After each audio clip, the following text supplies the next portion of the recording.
All right, we've got the highlight of changes. A is for arch, and 4 gear checks are now in there. Most of us are doing that anyway. It's reflecting industry best practice. That's another thing that we tried to do with the rewrite, is if there are really good things that are generally being done in the field, but they weren't in the sim, we wanted to make those standard practices. And that also reflects the BSR that says you will do one before you board. We clarified exit into 3 steps. We now have exit, launch, and flyaway. A lot of us use that language anyway. Raise your hand if you've used that language with your students.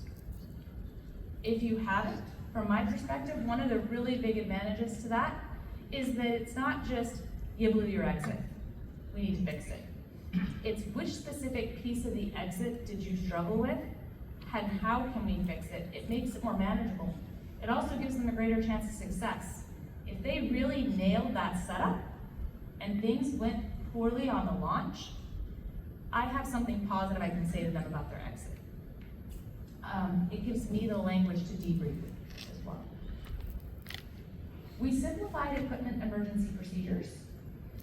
No longer we're not gonna go in category A through, this is a closed end cell, this is all of the minor things. Obviously, we still had to discuss line twists being different. We had to discuss having an open container early or a pilot chute entanglement. But all of these smaller, minor problems, we simplified it to, is your parachute there, square and steerable? Do you have a parachute you can land? If not, what can you do? Because most of those can be solved by the same thing, which is giving it a couple flares or canopy control check. And so we simplified it to make it easier. Where possible, we wanted to keep it simple. Category A especially has so much information and all of it is new that we really went out of our way to try to keep category A as simple as possible. It is what they need to know to make one jump safely. Because we know that in category B, we're going to give them more.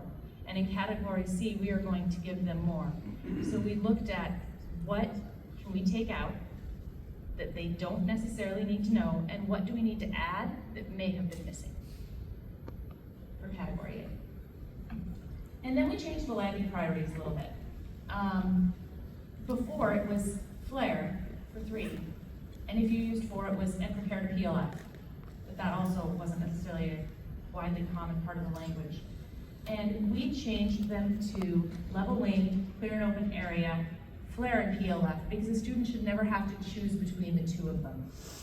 Those are equal in importance. And so we changed the landing priorities to reflect that.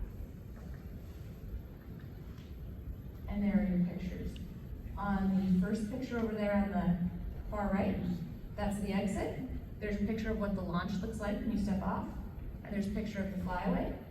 And then this graphic is one I've gotten a ton of feedback about. It's one of my favorites. It's a really great graphic of what a PLF should look like.